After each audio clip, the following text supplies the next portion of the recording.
Halo semuanya, selamat datang kembali di video analisa harian Euro USD bersama Mandana.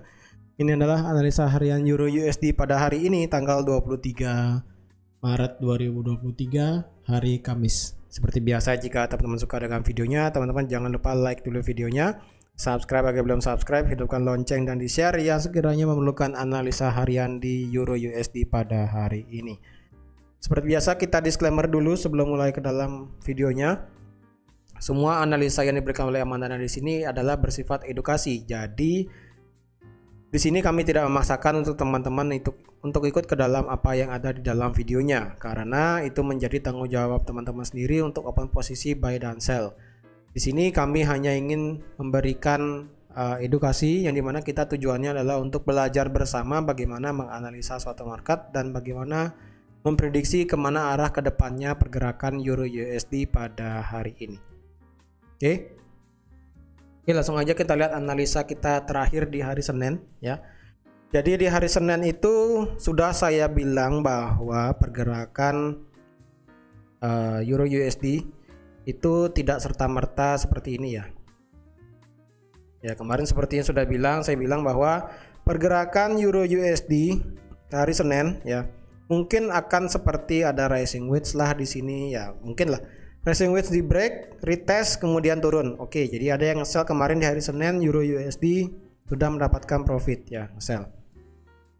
Dan kemarin sudah saya plotkan juga bahwa di sini ada satu yang namanya area demand, yaitu di angka 6370 ya. Lihat apa yang terjadi ketika harga menyentuh 6370. Ketika harga turun menyentuh 6370 yang dimana itu merupakan area demand kita, harga kemudian apa yang terjadi? Harga menolak dua kali ya. Inilah yang disebut dengan price action. Jadi sama seperti yang terjadi sebelumnya di sini, yang dimana candle ini mengalami banyak rejection ya. Dan teman-teman bisa lihat di sini bahwa ketika masuk ke 6370 harga menciptakan rejection yang sangat panjang dan kemudian harga bergerak naik. Nah seperti itu, maka ini menjadi area bagus untuk yang nge-buy sebenarnya ya. Yang sell karena ada rising wedge sudah profit, dan kemudian ketika harga masuk ke 6370 pada saat hari Senin itu teman-teman bisa nge-buy ya, target maksimal sampai di 7300 ya. Seperti sudah saya katakan juga, pergerakan naik daripada Euro USD ini bukanlah sekedar retracement. Kenapa? Yaitu di hari Senin sudah saya katakan bahwa pergerakan naik ini bukanlah retracement. Kenapa?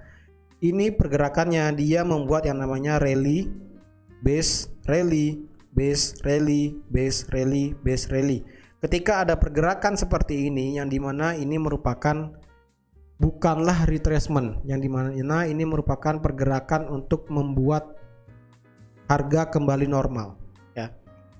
Maksudnya adalah jika kemarin kita melihat adanya berita Credit Suisse yang membuat pergerakan Euro USD drop secara signifikan nggak pakai obat, maka setelah berita ini kalem ya, pada saat di hari Kamis minggu yang lalu, harga mulai perlahan membuat yang namanya signifikan untuk kembali lagi normal dengan membuat dia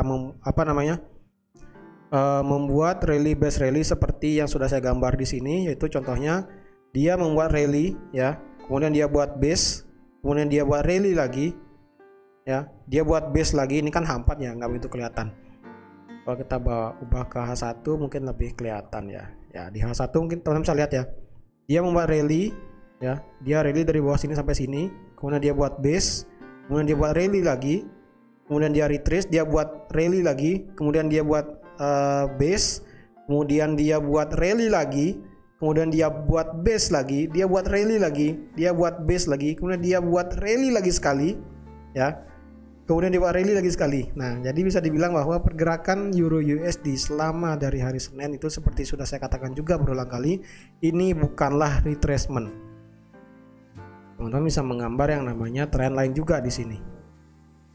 Nah, bahkan trend line pun teman-teman bisa gambar di sini ya. Jadi kalau dilihat, ini bukan yang namanya retracement ketika teman-teman tarik Fibonacci yang di sini, yang dimana teman-teman mengharapkan pasti akan ada yang namanya sell posisi ya kan. Saran saya sih enggak ya, karena lebih baik untuk open buy, karena pergerakannya ini bukanlah retracement.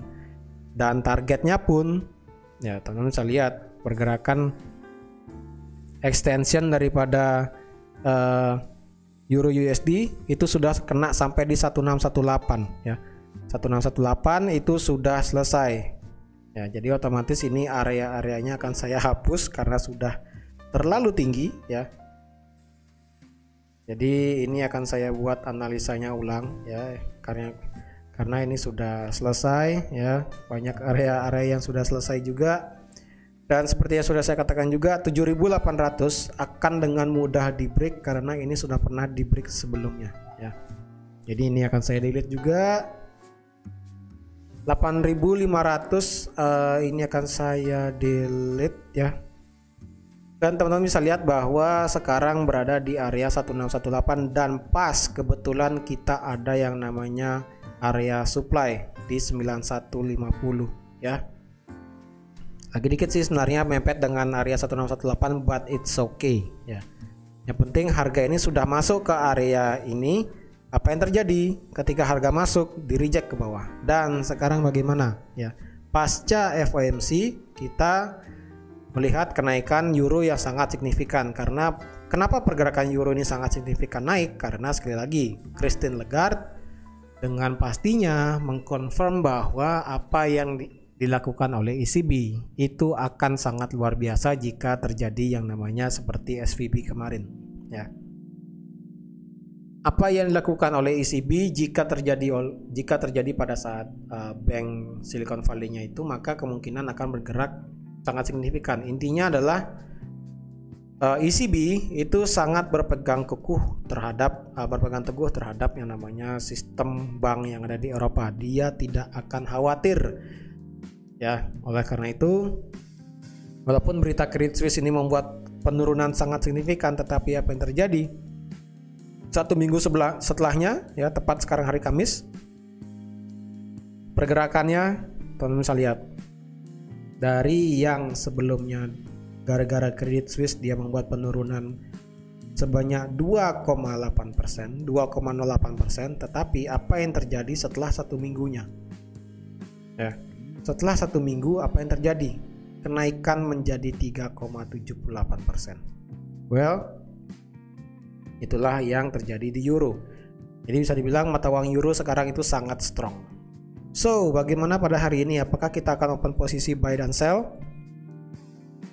Kalau mau counter sih bisa ya, bisa sebenarnya ya. Tetapi kalau dilihat, kalau kita turunkan ke time frame H1, kita di sini untuk area fake out itu ada di 9250 ya. Ini merupakan area fake out kecil ya. Ini mungkin area fake out ya 9250 ya, 9250 lagi dikit banget ya. Jadi yang ingin mengharapkan ambil posisi sell, saya rasa bisa di area ini ya, counter sedikit sih it's okay, nggak apa-apa karena ini sudah mencapai di Fibonacci 1618 yang dimana biasanya akan ada penurunan yang cukup signifikan turun ya. Jadi Fibonacci ini sudah selesai ya, kita bisa dilihat Fibonacci-nya. Dan sekarang apakah kita bisa memakai Fibonacci yang baru? Well, sementara kita pakai yang ini dulu ya.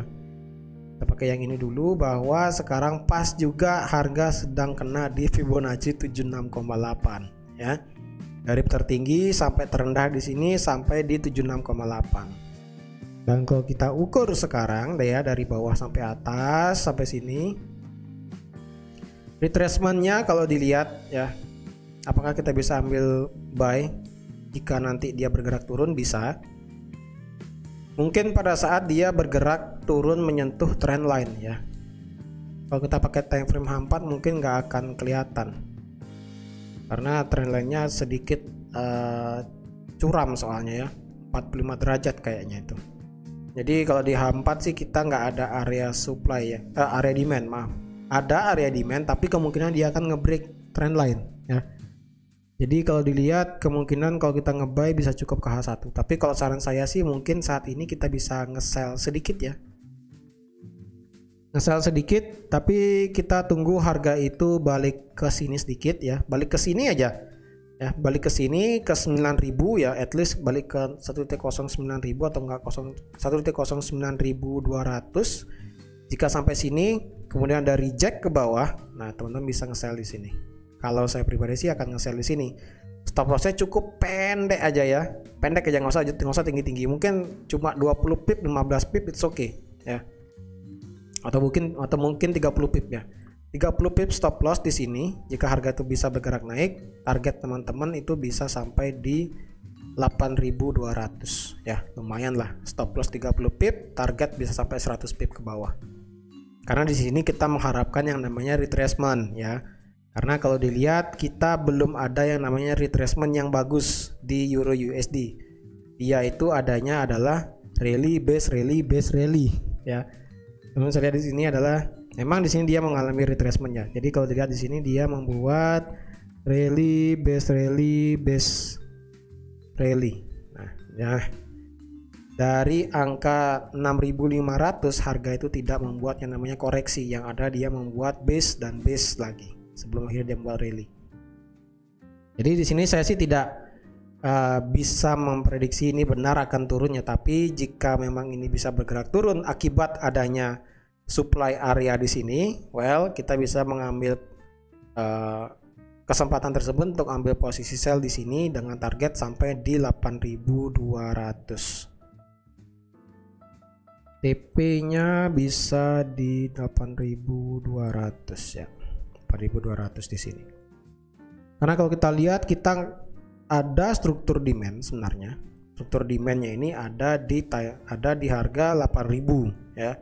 Di time frame H1, di M30 tidak ada, di M15 apalagi tidak ada ya. Jadi jika harga itu bisa ke bawah di atas lagi ya. Kita pindah ke time frame M30 sekarang ya. M30 sekarang jika harga ini bisa bergerak naik ya, bergerak naik nih. Sekarang kan harga sedang berusaha membuat demand baru nih. Jika harga bisa bergerak naik seperti ini, kemungkinan harga akan membuat demand baru di sini. Jadi ingat 8.200 menjadi TP terjauh. Jika mau 1 banding 1 bisa dengan berarti 30 banding 30 ya. 30 stop loss, 30 take profit ya. Dengan kondisi bisa di open di 9250 atau enggak di 9150. Nah, berarti target TP-nya bisa di 8850, TP1, TP2-nya di 8585, TP2-nya, TP terakhir itu bisa di 8200. Well, jadi di sini sih saya tidak bisa memperkirakan akan bisa bergerak naik dulu untuk turun ataupun dia bisa bergerak turun ya, karena saya tidak tahu mau arah marketnya kemana. Yang penting jika dia bisa bergerak naik, kemungkinan dia akan bisa bergerak turun juga ya, karena saya pribadi memerlukan adanya retracement ke bawah sebelum melanjutkan kenaikan untuk di Euro USD seperti itu. Oke, jadi teman-teman sekian aja untuk analisa Euro USD pada hari ini. Ingat di sini saya tidak memaksakan teman-teman untuk ikut seperti yang ada di dalam video saat ini ya. Jika tidak sesuai dengan pandangan teman-teman untuk di Euro USD pada video kali ini, it's okay. Dan jika teman-teman menganggap video ini sebagai bahan referensi untuk open posisi nanti, saya ucapkan banyak terima kasih. Dan jika teman-teman merasakan ada manfaatnya, teman-teman jangan lupa like dan subscribe-nya. Jadi sekian aja untuk analisa Euro USD pada hari ini. Terima kasih sudah menonton video ini sampai habis. Terima kasih juga sudah like, share, dan subscribe seperti biasa. Dan sampai jumpa lagi di analisa harian Euro USD berikutnya. Bye bye.